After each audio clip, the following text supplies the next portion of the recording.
shima Imana mutima wanje we shima Imana uwakubatuye shima Imana uwera udahemuka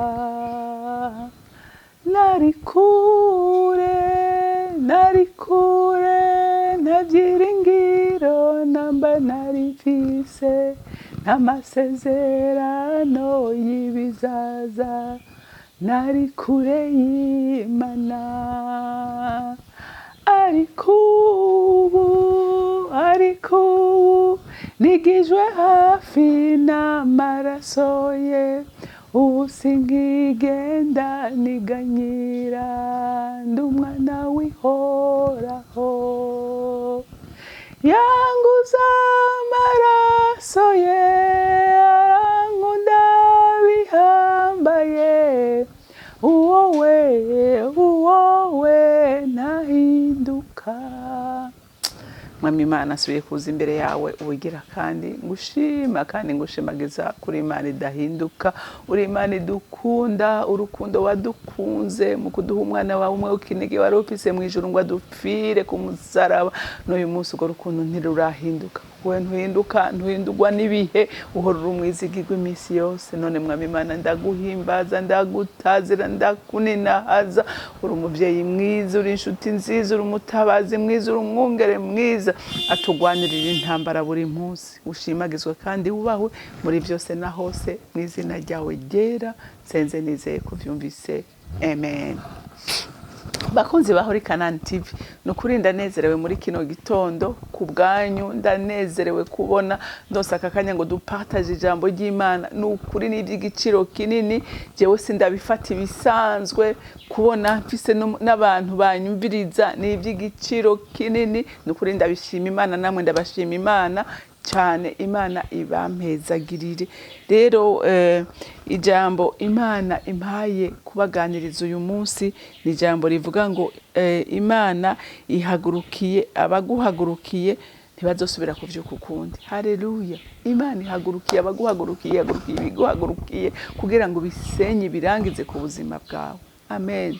Amen. Haleluya. Haleluya. Ariko ihagurukiye bande? Ihagurukiye abakunzi bayo, ihagurukiye abayikunda, ihagurukiye abayironderana umwete. Haleluya. Nibihagurukiye kuko hari aho twumva amajambo y'Imana tukagomba kuyakira kandi natwe atakintu turiko turakora. Haleluya. Ivyo nukuri sindabahenda, ijambo ry'Imana rikorera umuntu agizeye. Haleluya. Ijambo ry'Imana rikorera umuntu agizeye.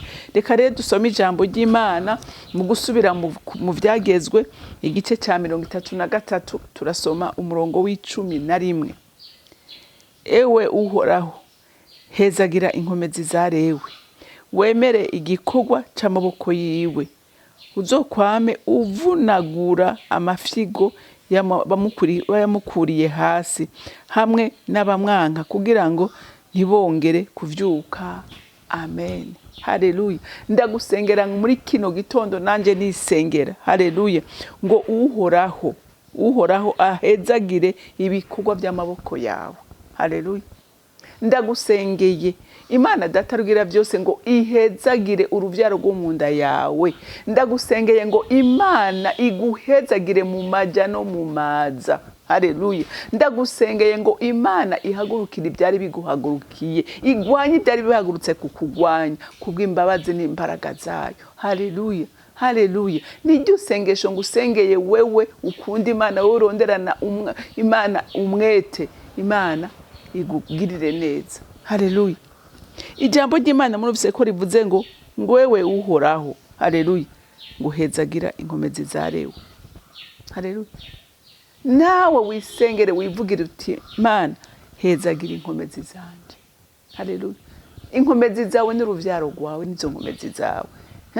Ihezagire, umva, ihezagire abahungu n'abakobwa bawe, ihezagire intambuko zabo, ihezagire imirimo bakora. Haleluya. Imana ibahoze kwijisho, Imana igwanye ibibagwanya, Imana itera ibibatera. Haleluya. Imana igirire neza inkomezi zawe. Haleluya.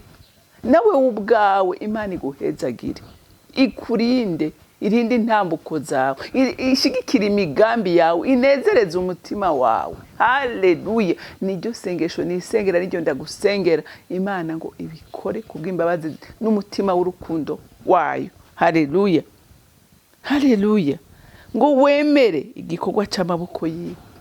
Urumva, Imana yemere ibikorwa by'amaboko yawe, ibiha umugisha. Haleluya.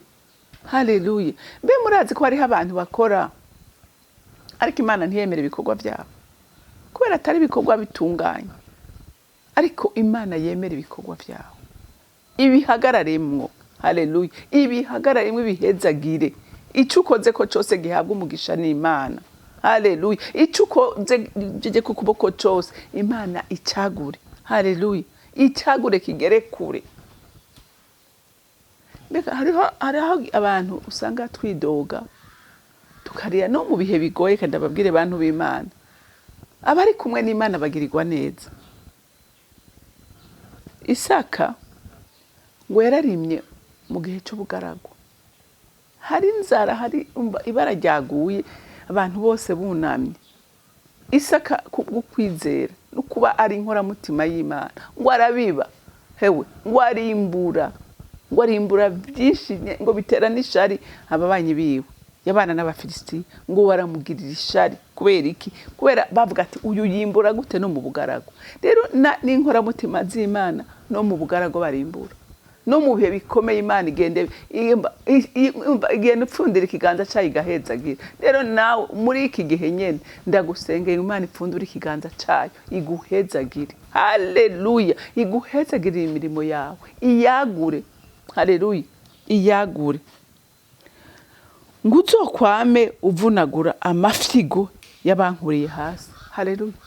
Ikintu cyose kiri inyuma yawe, ikintu cyose kiri inyuma yawe, umuzi mubi wose, icyago cyose, intambara zose warurimo, ndagusengeye Imana ivunagure, izimye ibicaniro byose bacanira ku buzima bwawe mu izina rya Yesu. Haleluya. Ibizimye byose,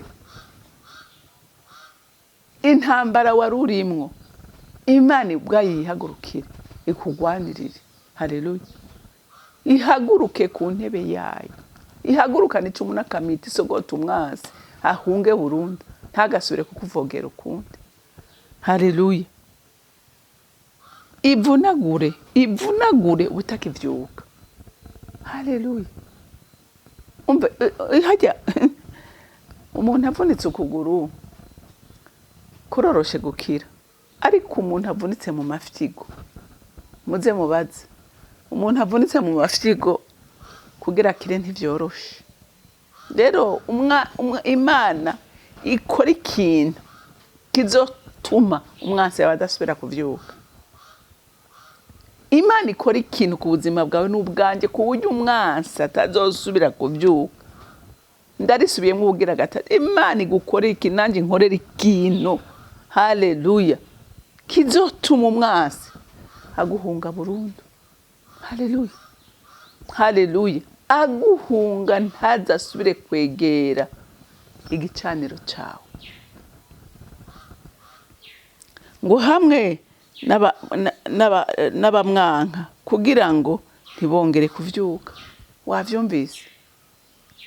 Imana umva ikwibagize umwansi ntadasubire no kwibuka izina ryawe, ntadasubire kwibuka na aderesi ubamwo. Haleluya. Nigeze kumva ngo abapfumu bahagurukiye umuntu w'umunyamasengesho, ngo barajya inama bati nimuze tugende. Ujya mu ntara tudestabiliza, ujya mu ntara iki ibintu byacu. Mbe murazi ko ari abantu b'abanyamasengesho, abantu b'Imana, aho bari Satani n'abakozi biwe bahungabana.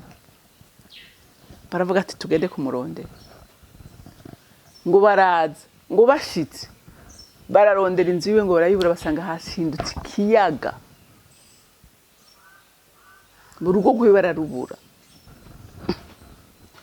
Ngo barasubira bagenda, baravuga ati no, reka dusubire tugende. Baragenda barafutereza ibyo bafutereza. Ngo bagarutse basanga ngo urugo rwiwe rukikujwe n'umuriro, urugo rwose rwahindutse umuriro. Haleluya. rero abana b'Imana bararinzwe cyane. Rero Imana ikubakira uruzitiro rw'umuriro. Haleluya. Imana ikubakira uruzitiro rw'umuriro ku buryo umwansi adashobora guhangara. Haleluya. Imana ikubakire uruzitiro rutamenwa. Haleluya. Kugira ngo wibere amahoro. Niryo sengesho ngusengeye, niryo sengesho nisengera, ngo Imana inanize ibikunaniza, igwanye ibikugwanya, itere ibigutera, biguhunge kubw'imbabazi n'umutima urukundo rw'Imana. Haleluya. Ikugirire neza mu maja no mu mazi. Mwewe uhora nguhezagira inkomezi za Lewi, wemere igikorwa c'amaboko yiwe, nawe Imana yemere igikorwa c'amaboko yawe. Ihoze kwijisho, ihora ikirinze. Bantu b'Imana, nta kintu nabonye kibaho kibabaza nk'inyatsi. Inyatsi irababaza.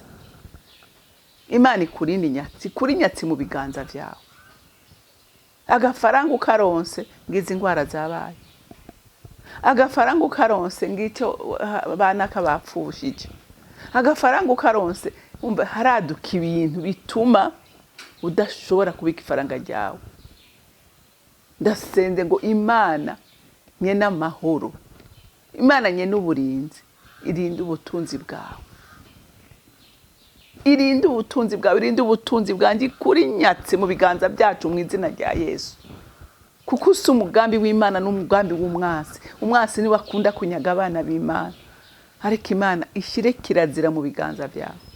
Ishire kirazira mu bikorwa byawe. Haleluya. Ishire kirazira mu bikorwa byawe, ishire kirazira mu biganza byawe, ishire kirazira mu bigega byawe. Haleluya. Haleluya. Imana ikugirire neza. Uzokwame uvunagura amafigo y'abankuriye hasi. Izokwame ivunagura izokwame iburizamwo imigambi yose ya Satani ku buzima bwawe. Haleluya. Nababwiye mugabe bangana rimwe. Haleluya. Iri sengesho rikorera ubyizera. Iri sengesho rikorera uwanywanye n'uyu mwami. Bazinanye. Haleluya. Haleluya. Uwo bazinanye. Ukaba rero uyu munsi mutazinanye muntu w'Imana, ndakwinginga ngo ugire umwete n'ishaka ryo kuba umukunzi wiwe. Haleluya. Ugire inyota n'inzara yo kuba umukunzi w'uyu mwami. Haleluya. Niho ibi byo gukorera. Niho n'ijambo uzoryizera. Mugende muraba. Yesu naho yaca hose. Nta muntu yabwira ngo ndagukijije. Yavuga ngo ukwizera kwawe.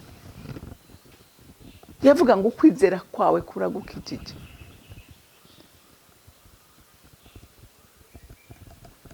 Rero mugire ukwizera, munywane n'umwami, mugire inyota yo gukora ibyiza. Uyu mwami nawe ntazoguta, ntazogutererana, ntazogutetereza, n'umwizigirwe iminsi yose. Rero Imana yo mwijuru ibampezagirire. Mwami wanje, mukunzi wanje, ndagushimiye kubwira ijambo duhaye uyu munsi. Ndasenze ngo ikintu cyose cyari kihagurukiye abana b'Imana gihure na zambaraga zakuzura mu bapfuye zisenye kandi zikombombora igikorwa cyose cy'umugwanizi mu izina ryawe ryera Yesu Kristo. Uvunagura icumu ry'abanyakibi ntirigahore rishinze mu rugabano rw'abana b'Imana. Ingogo zose umwasi yatse ku bitugu by'abana b'Imana ndazivunaguye mu izina ryawe ryera Yesu Kristo umugororotsi. Ugiriye neza umuntu wese mwami Imana kwiteze, ugiriye neza umuntu wese mwami agukunda mukuri ureme igitangaza kubwiwe. Ndagushimiye kandi ndakuninaje icubahiro cyose kibi cawe mu izina ryawe ryera Yesu Kristo umwami wanje. Senze nizeye kuvyumvise. Amen, amen. Mwarahezagiwe, mugire umunsi mwiza.